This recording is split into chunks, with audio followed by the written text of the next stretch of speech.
पोपटलाल पूरे दिल्ली शहर में बड़ी बड़ी डींगे मारने के लिए प्रसिद्ध था।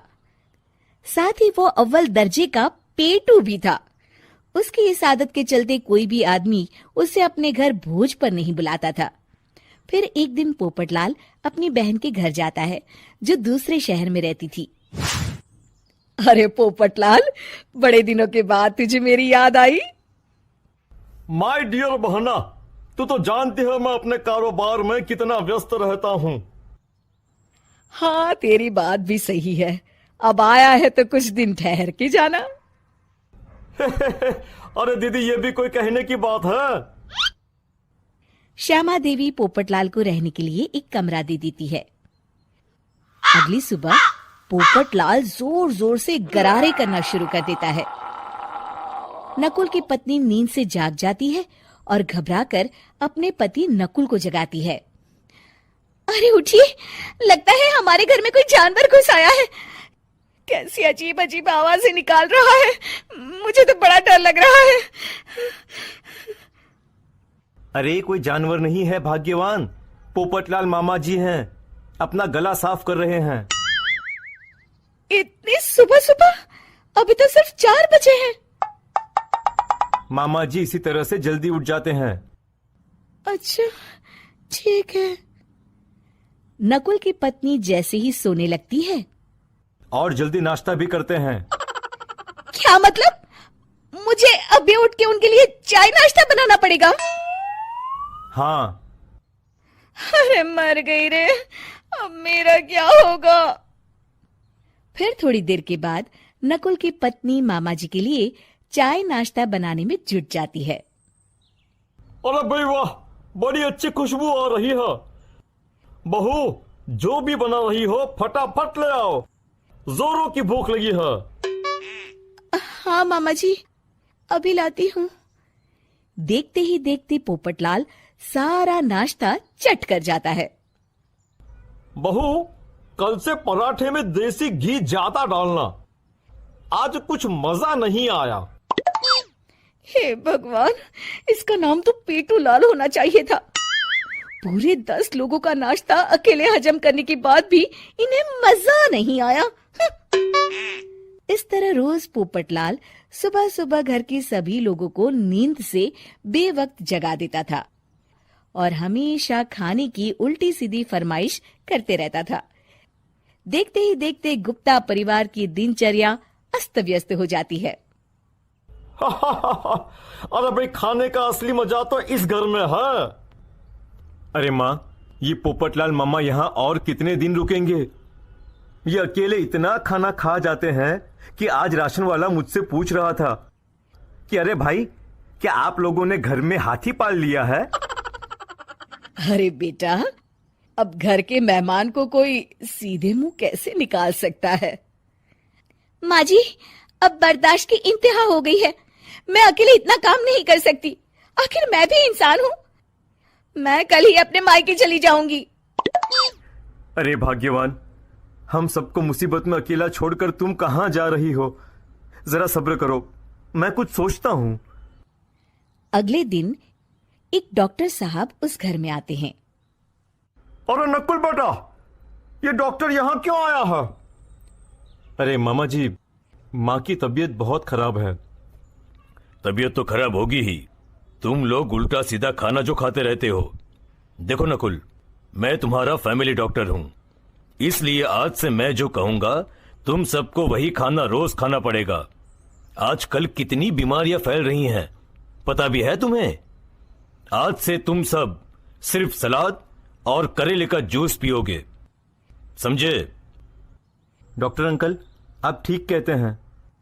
पोपटलाल घबरा के, अरे क्या खाक ठीक है भांजे?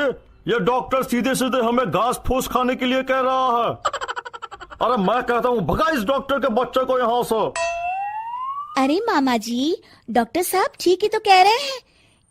इसी बहाने आपका इतना बड़ा पेट जो बाहर निकला हुआ है वो अंदर हो जाएगा। इस तरह गुप्ता परिवार रोज खाने में सिर्फ सलाद खाना शुरू कर देता है। बेचारे पोपटलाल का बुरा हाल हो जाता है। ये लीजिए मामा जी, ताजा ताजा करेले का जूस। अरे नहीं नहीं बहू, मैं मरने से पहले मरना नहीं चाहता। मुझे तुम लोग माफ करो। यह भेड़ बकरी वाली जिंदगी तुम लोगों को मुबारक हो। मैं तो चला यहां से। पोपटलाल अगले दिन ही घर छोड़कर चला जाता है। क्यों बेटा नकुल, मेरी अदाकारी कैसी थी? मजा आ गया डॉक्टर। आपने तो बॉलीवुड के कलाकारों को भी मात कर दिया। आपको तो ऑस्कर मिलना चाहिए। बेटा ये थोड़ा ज्यादा हो गया।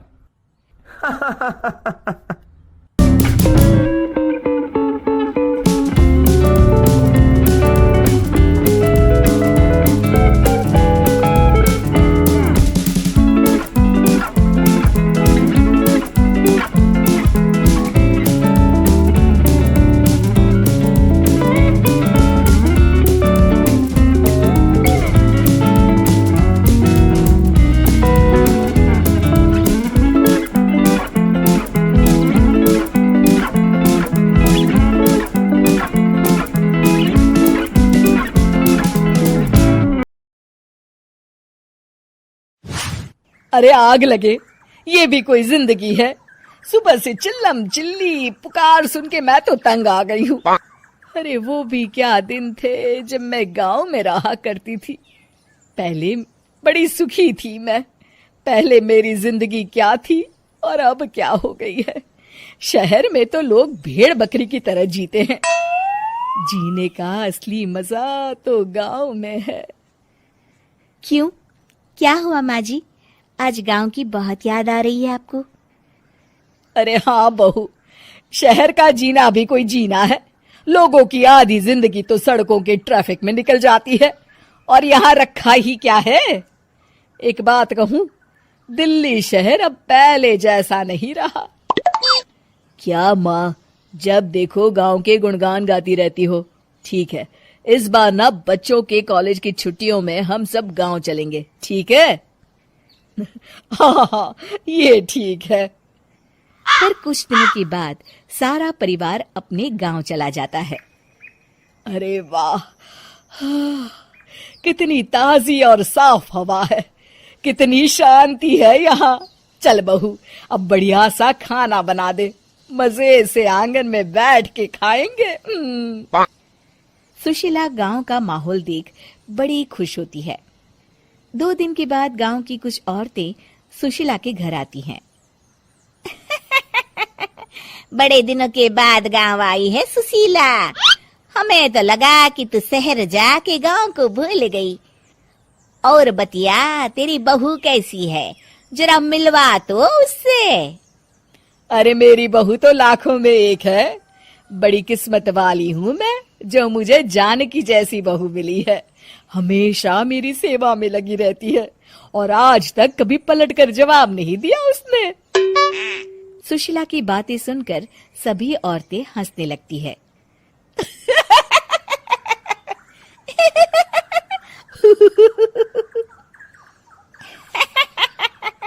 अरे कुछ भी बोले जा रही है। तबीयत तो ठीक है? तेरी बहू चांद से आई है क्या? क्यों बहनों, दुनिया की कोई भी बहू अच्छी होती है क्या? सब औरतें ममता की हाँ में हाँ मिलाती हैं। अरे मैं तो कहती हूँ दुनिया की हर बहू सास का खून चूसने वाली डायन होती है, डायन। मैं तो एक बिल में 1000 सांप के साथ रह सकती हूँ, लेकिन अपनी बहू के साथ नहीं रह सकती। हाँ, तूने सही कहा। मेरी बहू तो तेरी बहू से भी 2 कदम आगे है। सब औरतों की बातें सुनकर ममता मन ही मन बड़बड़ाती है। अरे ये गांव सुधर गया, लेकिन औरतें नहीं सुधरी। अगर थोड़ी देर और इनकी बेवकूफी भरी बातें सुनूंगी तो मैं सच में पागल हो जाऊंगी। फिर सुशीला उन औरतों को घर से दफा कर देती है और राहत की सांस लेती है। अरे बहू, जरा बाम लाके मेरे सर पर तो लगा दे। उन औरतों की फालतू बातें सुनकर मेरा सर चकरा गया है। इस गांव की औरतों का तो भगवान ही मालिक है। फिर अगले दिन सुशीला की सास उससे कहती है, अरे बहू, तू यहाँ क्या आराम फरमाने आई है? आखिर ये तेरा ससुराल है। चल चल घर के कामों में हाथ बटा। शहर में कुछ काम धाम तो करती नहीं है। जरा अपने आप को तो देख, कितनी मोटी हो गई है।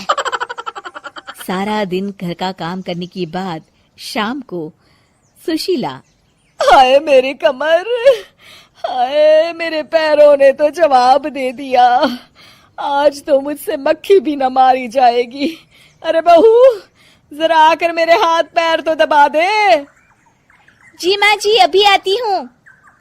तभी सुशीला की सास जानकी को रोकते हुए कहती है, अरे रुक जा बहू, एक दिन काम करके इसको इसकी नानी याद आ गई।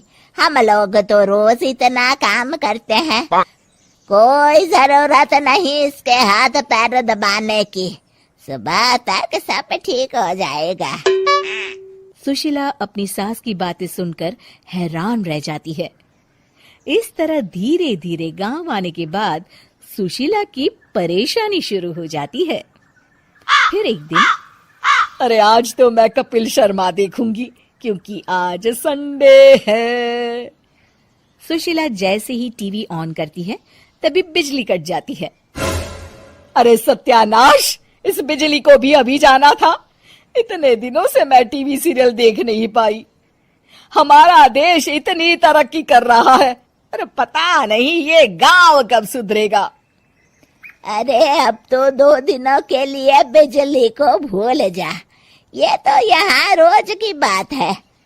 अब इस अंधेरे में रहने की आदत डाल ले। हाँ।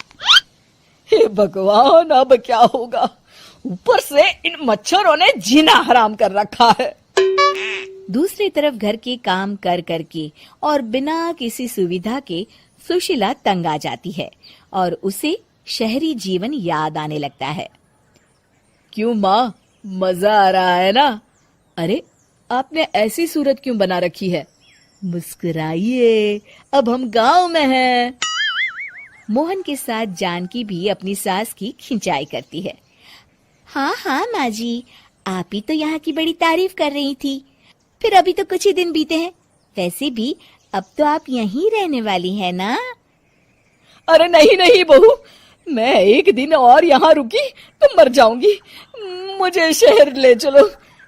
क्या दिन थे, कितनी सुखी थी मैं वहां।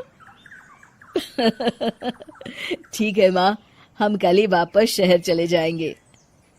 इस तरह सुशीला शहर आ जाती है और फिर कभी दोबारा गांव जाने की जिद नहीं करती। इसी तरह की मजेदार कहानी सुनने के लिए हमारे चैनल को सब्सक्राइब जरूर करें।